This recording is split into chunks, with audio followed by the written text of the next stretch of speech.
Your ancestors didn't spend their days fighting for survival. Most days they had almost nothing to do at all. Not because they were lazy, because the hunt failed more often than it worked. Right now, when you get 10 free minutes, your hand reaches for your phone before your brain even asks why. Silence starts to feel wrong. Stillness starts to feel wrong. That itch, the one that makes empty time feel unbearable, didn't start with phones. It's older than that. Much older. That itch is doing something. It's not a flaw in you. It's a leftover survival tool, still running, whether or not you have anything left to hunt. So which one are you? The person who fills every quiet second without even noticing they're doing it? Or the person who feels almost physically uncomfortable the moment nothing is happening? Either way, you're not really choosing. Something older than you is choosing for you. Picture a hunter on the open grassland 200,000 years ago. He's been tracking an antelope since sunrise, following broken grass and half-dried tracks under a sun that's climbing higher by the hour. By midday, the trail goes cold. The tracks vanish into a stretch of hard, sun-baked ground. No kill. No meat tonight. Here's the part that surprises people. He doesn't panic. He doesn't spend the rest of the day desperately searching, burning energy he can't afford to lose. He sits down in whatever shade he can find with absolutely nothing scheduled for the next several hours. Anthropologist Richard Lee spent years living alongside the Juhuansi people of the Kalahari Desert, one of the last groups on Earth still living something close to this ancient rhythm. He tracked exactly how they spent their time. What he found broke the image everyone had of early human life as one long, exhausting scramble for food. Adults worked roughly 15 to 20 hours a week gathering food. That's less than a part-time job. The rest of their waking hours, hour after hour, were unclaimed. So what did they do with all that unclaimed time? They didn't scroll. They didn't panic. They made things. A hunter with an idle afternoon would sit turning a stone over in his hands, chipping it, testing the edge, chipping again. Not because he needed a new blade that exact day, but because his hands wanted a task and his mind wanted a puzzle. Someone else might spend that same stretch of empty hours braiding plant fiber into cord, or teaching a child how to read animal tracks in the dirt, walking them through which print belonged to which animal and which direction it was moving. None of it was urgent. All of it mattered later, when a stronger cord or a sharper eye made the difference between a full stomach and an empty one. Anthropologist Polly Wiesner studied something even more specific, what these same communities talked about and when. During the day, conversation stayed almost entirely practical, complaints, gossip, logistics. But once the sun went down and the fire came out, the topic changed completely. At night, around firelight, people told stories. Long ones, about distant relatives, about animals that outsmarted hunters, about things that happened before anyone in the group was even born. Wiesner recorded these conversations and found something remarkable. Firelight storytelling built shared imagination across the entire group. It stitched strangers into the same mental world, spread reputation, taught the young how to survive without ever leaving camp. The idle hours weren't wasted time. They were the group's original theater, classroom, and news broadcast, running on nothing but boredom and a fire. Here's the twist. That restless itch you feel when you have nothing to do wasn't built to make you suffer. It was built to move you toward exactly this. Build something, tell something, connect with someone. Boredom is an alarm, not a punishment. It's your brain saying the current moment is a waste of a mind built to solve problems. So go solve one. Now fast forward to your life today.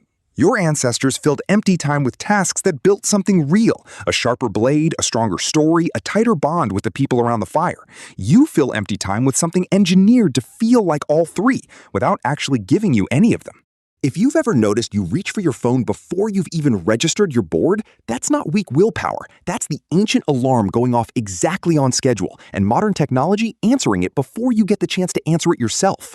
Think about the last time you stood in a slow-moving line, or sat in a waiting room, or waited for a page to load.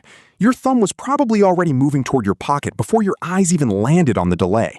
That reflex has nothing to do with what's actually on your screen. It's the same reflex that once sent a hunter's hands toward a stone and a blade.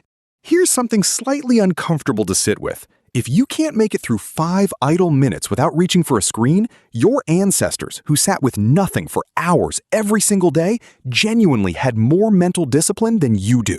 Boredom researcher John Eastwood at York University has spent his career studying that exact moment when the itch hits.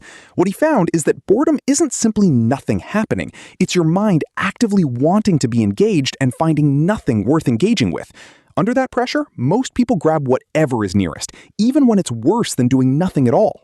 That's the trap hiding inside almost every idle moment in your day. Your ancestors' idle moments only ever had a small handful of exits available, and every single one of them led somewhere useful. Your idle moments have thousands of exits available, refreshed every few seconds, and almost none of them lead anywhere at all.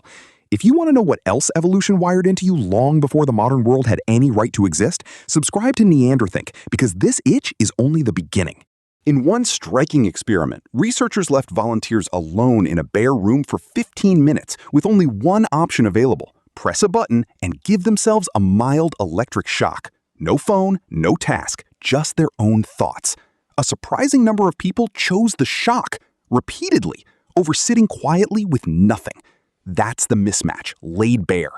Your ancestors' idle hours had nowhere to go except toward building, telling, or bonding, because nothing else was available. Your idle hours have somewhere instantly available to go, and it isn't any of those three things. It's a feed engineered to swallow the itch without ever actually satisfying it. Here's what that quietly costs you. The ancient loop wasn't just filler. It was how your species built tools, stories, and trust. It's likely where language got its first real workout, and where invention finally had room to happen. Modern boredom gets hijacked before any of that can occur. You feel the itch, you scroll, the itch quiets for a moment, and nothing gets built. No tool, no story, no memory. You end the day having filled every gap and made nothing. Some researchers now link this directly to a drop in original thinking. When your mind never gets a genuinely empty stretch, it never gets the conditions it needs to wander, connect unrelated ideas, or quietly solve a problem in the background while you're doing something else. That background wandering, the same kind your ancestor's mind was doing while his hands worked stone, is where a huge amount of creative problem-solving actually happens. Starve it of empty time, and it goes quiet. Psychologists have a name for this quieter mode: mind wandering. Studies on it keep finding the same pattern. People who let their thoughts drift during a dull, undemanding task tend to solve creative problems afterward better than people who stayed constantly occupied the entire time. Your ancestor's afternoon of stone chipping wasn't just keeping his hands busy. It was letting the back of his mind run free, completely undisturbed, for hours at a stretch. You almost never get that anymore. The moment your mind starts to drift, something buzzes, lights up, or refreshes, and the drifting stops before it produces anything at all. So here's the reframe. The goal was never to eliminate boredom. Your ancestors didn't. They built an entire evening ritual around it. The goal is to stop letting the first available distraction answer an alarm that was designed to lead somewhere better. Next time that itch hits, before you reach for the automatic answer, try giving it the ancient one instead.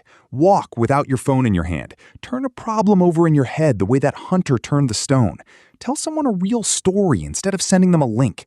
Even 5 uninterrupted minutes of genuinely empty time, the kind with no screen anywhere near it, is enough to let that background wandering start up again. The itch is not going away. It was never supposed to. It's just waiting to see whether you'll hand it to a screen or finally let it do the job it was built for. Because it turns out your ancestors never had nothing to do when the hunt failed. They had everything to do. The world just hadn't yet built something fast enough to get there first.